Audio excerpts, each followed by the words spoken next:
말씀을 모든 것을 다스리는 하나님의 손이라는 말씀을 가지고 이렇게 말씀을 나누겠습니다. 우리 저번 주는 하나님의 형상에 대해서 배웠죠. 인간은 하나님의 형상을 따라 지음받은 존재라고 말씀드렸어요. 그러니까 우리는 하나님의 형상을 따라 만든 사람들인 거예요. 서양 사람들은 우리가 어떤 존재라고 그랬죠? 우리는 그냥 진화론적으로 아무도 없는 바다에서 세포가 결합해가지고 그리고 그것이 이제 물고기가 되고 양서류가 되고 점점점 물으로 올라와가지고 개구리가 돼가지고 개구리가 또 발전해가지고 호흡을 하게 되고 말아가지고 막 진화돼가지고 결국에는 원숭이가 사람이 됐다는 것이 진화론인데 우리 그런 존재들이 아니에요. 그러면 우리는 정말로 이게 유기물이에요. 그냥 한마디로 말해서 그냥 아무렇게 태어난 그런 존재예요. 근데 우리는 어떤 존재라고 그랬죠? 하나님의 계획하신 바 하나님의 예정을 통하여서 지음받은 하나님의 형상을 가진 존재가 바로 우리라고 말씀드렸어요. 자, 오늘은 어떤 말씀이냐면 모든 것을 다스리는 이 섭리에 대해서 배워가는데, 섭리는 인간과 우주와 인간 전체에 대한 하나님의 다스림이 섭리라고 말씀할 수 있어요. 창조 세계를 하나님이 보존하시고 보호하시고 통치하시고 관할하는 것을 섭리라고 말씀하고 있어요. 그러니까 하나님은 우주와 인간을 전능한 힘으로 창조하실 뿐만 아니라 그 모든 것을 하나님의 계획대로 하나님의 함께 하심을 통해 한치의 오차 없이도 지금도 다스려 나가시는 거예요. 그래서 저번에 말씀드렸죠? 세상에는 우연이 있나요, 없나요? 우연은 없어요. 만약 우연이 있다고 말하면은 그거는 세상 사람들의 관점이에요. 예수 그리스도를 믿는 우리는 어떤 관점이죠? 섭리적 관점으로 세상을 바라보는 거예요. 단 예정된 자와 유기된 자가 똑같은 하나님의 섭리를 겪는데 그것이 이해의 차원이 달라요. 우리에게 있어서 하나님의 섭리는 뭐예요? 고난을 주셔도 복을 주셔도 또 어떤 환경을 주셔도 그거는 우리에게 다 유익이 되지만 믿지 않는 유기자들에게 하나님의 섭리를 베푸는 것은 오직 하나님의 선물과 동시에 저주가 담겨 있어요. 믿지 않는 자는 그래서 어떤 상황을 보더라도 하나님이 계시다라는 게 아니라 그냥 이거는 그냥 우연이 됐어, 그냥 나는 운이 좋았어, 그냥 이 정도 수준으로 받아들일 수밖에 없는 거예요. 하나님은 하나님께서 자신에게 만드신 모든 것을 조화롭게 하셨고 그리고 모든 것을 다 섭리로 이끌어 가시는데 하나님의 섭리 중에 참 중요한 특징이 뭐냐면 선한 사람에게는 복을 주시지만 악한 자에게는 벌을 내리신다는 거예요. 그러니까 하나님의 섭리는요 이렇게 공의로우신 거예요. 엄격하죠. 그래서 좀 칼빈은 자신의 저서 칼빈의 기독교 신앙 안에 이렇게 말하고 있어요.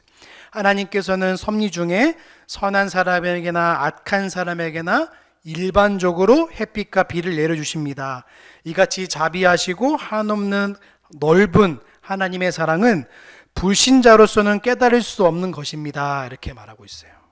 그러니까 우리가 첫째로 섭리라는 것은요, 하나님께서 땅 위에서 일어나는 사건들, 하늘에서 팔적만 끼고 계신 게 아니라 지금 모든 하나님의 통치의 역사로서 모든 사건과 세계와 모든 것들을 다 주관해 나가시는 거예요. 그러니까 오늘 우리가 우리 한국에도 여러 가지 정치적 상황이 있잖아요. 우리가 그거를 볼 때도 마찬가지예요. 하나님의 섭리적 관점에서 우리가 어떤 걸 봐야 돼요? 이런 정치적 상황도 봐야 되고 문화도 봐야 되고 우리 신앙도 봐야 되고 삶도 바라보게 되는 거예요. 그게 굉장히 넓은 거예요. 그런 의미에서 보면은. 자, 하나님께서는요, 그 작정의 일들을 어떻게 나가시는지 말씀을 찾아보겠습니다. 자, 시편 145편 17절입니다. 자, 같이 한번 읽어봅시다. 시작. 여호와께서는 그 모든 행위에 의로우시며 그 모든 행사에 은혜로우시도다. 아멘. 하나님의 섭리는요, 언제나 의롭고 선한 방식으로 이루어져요. 그러니까 우리가 하나님이 일하시는 방식을 우리가 인간이 판단하고 잣대를 낼 수 없는 거예요. 왜냐하면 하나님은 선하시고 공의로운 방식으로 그런 일들을 섭리의 방식을 이루어 가시는 거예요. 자, 말씀도 찾아볼까요? 시편 104편 24절입니다. 같이 보겠습니다. 시작. 여호와여 주의 하신 일이 어찌 그리 많은지요. 주께서 지혜로 저희를 다 지으셨으니 주의 부여가 다 가득하나이다. 이렇게 말하고 있어요. 그러니까 하나님의 지혜는 그 지혜로 완전한 지혜로 그 완전한 지혜로운 섭리로 온 땅에 그걸 증거하고 말해주는 거예요. 자, 또 말씀 찾아볼까요? 이사야 28장 29절입니다. 자, 같이 보겠습니다. 시작. 이는 만군의 여호와께서 난 것이라 그의 모략은 기묘하며 지혜는 광대하니라. 아멘. 끝이 없다는 거죠. 하나님의 계획과 섭리는 인간의 머리로는 인간의 지혜로는 절대로 이해할 수 없는 신비로운 것들인 거예요. 그러니까 우리가 세상을 만드는 것도 보시면 얼마나 귀한지 몰라요. 산을 봐도 그렇고, 그렇죠? 산의 높낮이를 봐도 알고요. 하나님께서 얼마나 이 세상을 아름답게 만드셨는지를 우리가 알 수 있는 거예요. 그러니까 이걸 하나님의 이 놀라운 은혜와 신비를 보면요, 하나님 얼마나 위대하신 분이구나라는 사실을 우리가 알 수 있어요. 자, 또 히브리서 찾아볼까요? 히브리서 1장 3절입니다. 자, 같이 보겠습니다. 시작.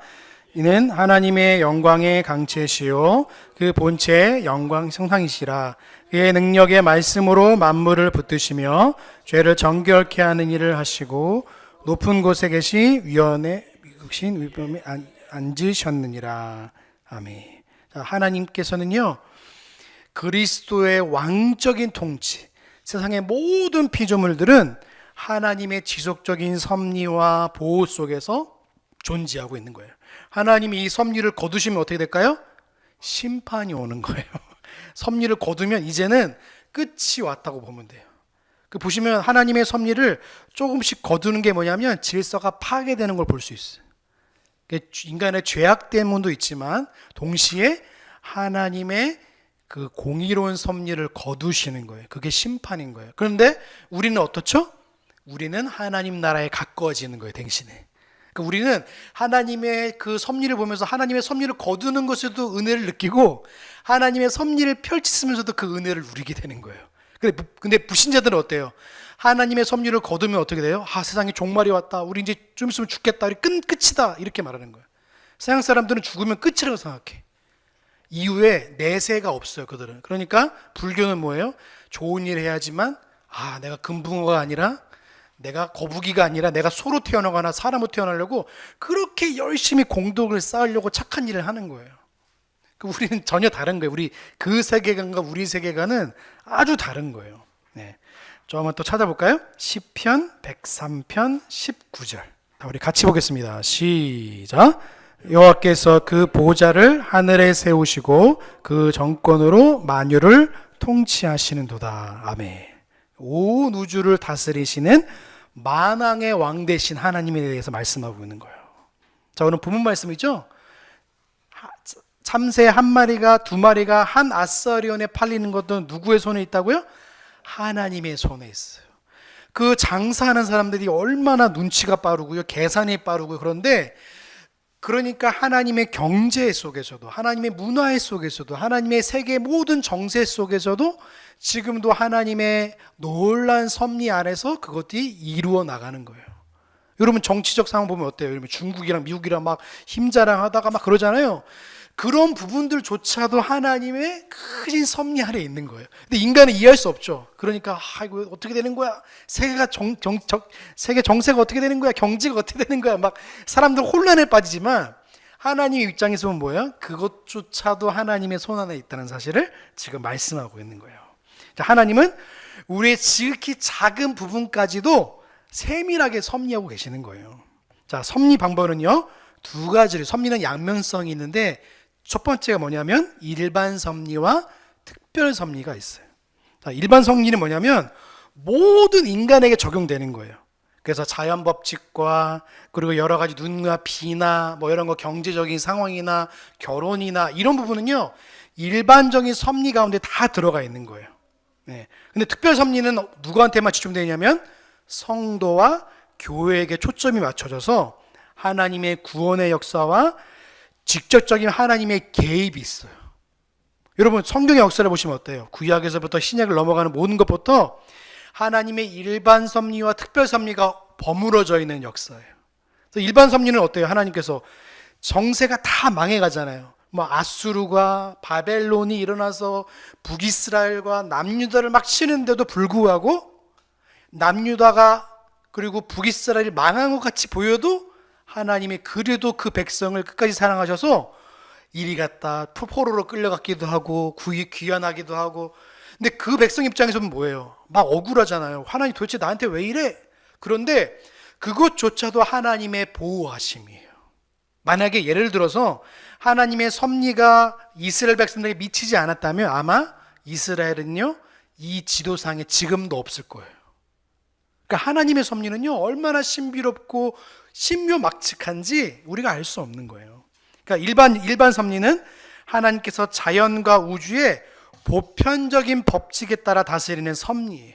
그래서 이 섭리는 모든 피조물, 신자와 불신자를 포함해서 자연 질서와 역사 속에서 나타난 모든 법칙인 거예요. 그러니까 세상 사람들은 자연 법칙이 스스로 작동하다고 생각해요. 이것을 그냥 때를 따라 시간을 따라 이렇게 그냥 작동되는 걸 생각하지만 그렇지 않아요. 하나님께서 지금도 우주를 직접 보존하시고 다스리시고 태양이 지금도 매일 뜨고 지는 것도요. 이것도 하나님의 자연 법칙이 아니라 하나님의 명령이 지속적으로 실행되는 결과예요.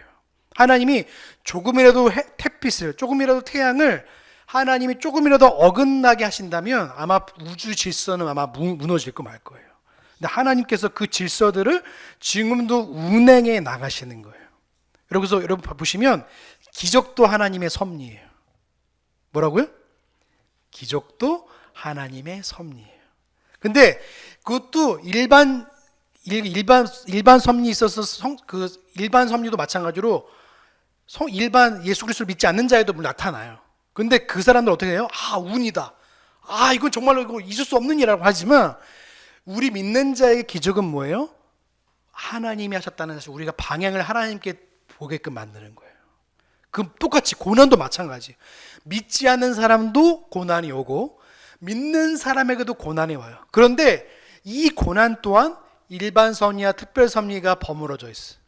그래서 예를 들어서 일반 섭리에서 모든 사람이 고난을 다 겪지만 일반 사람들은 어때요? 나 고난이 안 왔으면 좋겠다. 나 피했으면 좋겠다 그러잖아요. 근데 믿는 사람에게 고난은 특별 섭리를 통해서 하나님의 사람으로 다듬어지는 과정을 통해 하나님이 허락하시는 거예요. 그러니까 우리가 이 섭리의 관점에 보면 뭐예요? 하나님의 직접적인 개입이 있고 은혜가 있는 거예요. 그래서 하나님께서 특별히 성도와 신자를 보호하고 보존하시는 초제한적 섭리가 바로 뭐예요? 특별 섭리인 거예요. 이것은 하나님의 구원의 계획과 긴밀하게 연결되어 있어요. 그래서 고난이 와도 하나님이 나를 구원하시지, 하나님이 나를 인도하시지라는 사실을 더 확실하게 느끼는 게 뭐예요? 고난의 시간 속에 우리가 그걸 느끼는 거예요. 기적도 마찬가지고. 그러니까 하나님이 일반적으로 그걸 통해서 우리 가운데 하나님의 법칙을 이루어 나가시는 거예요. 자, 특별 섭리의 역사를 구별하지 않고 예를 들어서 일반 섭리만 강조하면 어떻게 될까요? 합리주의가 되는 거예요. 합리주의. 오늘날 우리 합리주의가 발전했죠. 그럼 머리만 이성주의가 커져가지고 과학주의에 빠지게 돼요. 그래가지고 사람들이 뭘만 믿어요? 과학자의 말만, 이성의 생각대, 합리적인 생각만 믿지 신을 믿지 하나님에 대한 생각을 하지 않아요. 근데 오늘날 이런 주의를 가르치는 데가 자유주의 신학을 가진 자나 알미니안주의 같은 혼합주의를 가진 이런 사상을 가진 교회들이 있어요. 그런 교회들은 일반 섭리만 강조해요. 그러니까 뭐예요? 일반 섭리 강조하니까 오늘도 그것만 바라보고 그렇게 되는 거예요. 그러니까 하나님의 특별 섭리를 부정하고 일반 섭리만 강조하면 이런 일들이 벌어지는 거예요. 그러니까 하나님의 초자연적 역사와 돌봄과 다스림을 거부하는 이신론에 빠지게 되는 거예요. 이들은 이성적으로 과학으로 증명되지 않으면 성경의 내용도 하나님의 은혜와 역사도 외면하라 그러는 거예요. 그러니까 어떻게 가르치냐면 홍해의 기적도 어떻게 가르치냐면 갈대밭을 걸었다고 가르치는 거예요. 합리주의니까 일반 섭리로 성경을 바라보니까 그렇게 되는 거예요. 그러니까 우리는 일반 섭리와 특별 섭리를 버무려서 성경을 바라봐야지 폭넓게 하나님의 역사를 바라보게 되는데, 신학교가 일반 섭리로서 성경책을 보면 이건 말도 안 되는 내용이에요. 생각해 보세요, 여러분. 갑자기 하늘에서 만나가 내려가지고 그렇게 가능할 일이 아니잖아요. 근데 우리는 어떻게 보는 거예요? 특별 섭리로 하나님께서 하나님 백성들을 보호하시고 인도하는 관점에서 그걸 바라보게 되는 거예요. 이건 기적이니까, 그렇죠? 근데 기적 속에서도 하나님의 돌보심을 경험할 수 있는 거예요. 자, 기적은 일반 섭리와 특별 섭리가 어떤 차이를 보냐면 두 가지가 있어요. 뭐냐면 하나는 모든 피조물에게 적용되는 일반 섭리가 나타나는 기적이고, 또 하나는 성도와 교회를 향한 특별 섭리 속에서 이루어지는 기적인 거예요. 일반 섭리는 일반 성도와 불신자가 모두 경험할 수 있어요. 그러나 이 기적은 단순한 초자연 사건으로만 발생하는 거예요. 그러니까 하나님의 자연 법칙을 초월해서 기적을 일으키실지라도 그건 구원과 아무 상관이 없어요. 근데 믿는 자에겐 기적이 뭐예요? 신앙을 촉진시키는 하나님의 놀라운 섭리의 방식인 거예요. 그러니까 예를 들어서 병이 났거나 그런 거 있잖아요. 예를 들어서 초자연적 방식으로 이 사람이 암이 났어. 근데 이것이 어디로 연결되어지냐면 신자에게는 구원으로까지 연결되는 거예요. 아, 나를 고치셨어. 하나님 함께 하셔라는 사실을 경험하게 되는 거예요. 근데 만약에 암이 초전적으로 났어, 일반 사람, 믿지 않은 사람, 그 그냥 운이 좋았어. 이 정도 수준으로만 보게 되는 거예요. 그러니까 일반 섭리와 특별 섭리를 같이 봐야지만 하나님의 풍요로운 은혜를 경험할 수 있게 되는 거예요. 자, 섭리의 세 가지 요소만 하고 마치겠습니다. 자, 세 가지 요소가 뭐냐면 보존, 협력, 통치입니다. 자, 보존이 뭐냐? 이거 뭐냐면 하나님이 창조한 모든 세계를 존재케 하시는 거예요. 그러니까 모든 생명과 질서를 유지하신다. 이는 피조물 스스로가 존재하는 게 아니라 하나님의 능력으로 인하여서 지속적으로 유지됨을 의미하는 거예요. 여러분 예를 들어서 숨을 못 쉰다. 공기가 없다 생각해 보세요. 하나님이 공기를 있게 하시고 자연 만물을 운행하시기 때문에 저와 여러분이 존재하는 거예요. 그래서 하나님께서 피조물을 보존하지 않으시면 즉시 무질서와 혼란과 소멸로 돌아가는 거예요. 그러니까 그게 심판인 거예요. 그러니까 하나님이 질서를 운행하고 계신다. 그럼 뭐예요? 지금도 하나님의 보존, 그 섭리의 역사, 보존의 역사가 지금도 이어지고 있다라고 보는 거예요. 근데 종말은 뭐예요? 하나님 보존의 역사를 깨트리시는 거예요. 일부러. 왜요? 종말이기 때문에. 하나님의 완전한 종말이 임했기 때문에 그 질서를 파괴시키시는 거예요. 그래서 통해서 교회는 완전한 회복을 경험하게 되고 불신자는 완전한 파멸과 저주를 경험하게 되는 거예요. 그게 요한계시록이에요. 그것이. 자, 두 번째, 협력입니다. 협력. 이게 뭐냐면 하나님께서 모든 피조물들과 함께 역사하시고 인간의 자유로운 선택과 자연법칙 안에서도 섭리에 간섭하시는 방식을 협력이라고 그래요. 그래서 이것은 하나님께서 직접적으로 조종하시는 것이 아니라 인간의 의지와 행동조차도 하나님의 뜻 안에서 이루어지는 걸 의미하는 거예요.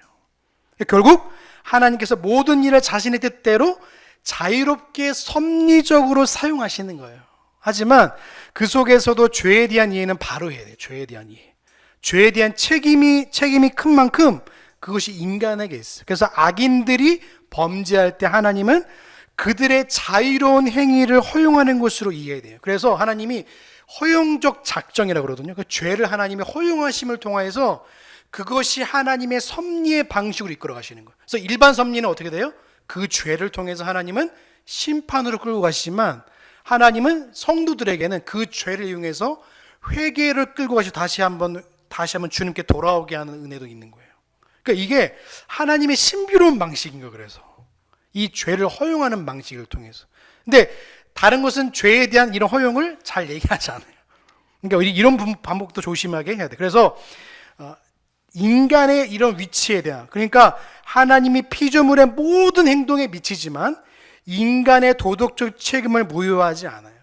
그러니까 하나님께서는 죄를 허용하시지만 믿는 자에게는요 하나님이 스탑을 거시는 거예요. 특별한 섭리로 인해서. 그걸 제가 아까 말했죠. 특별 섭리로 막으셔요.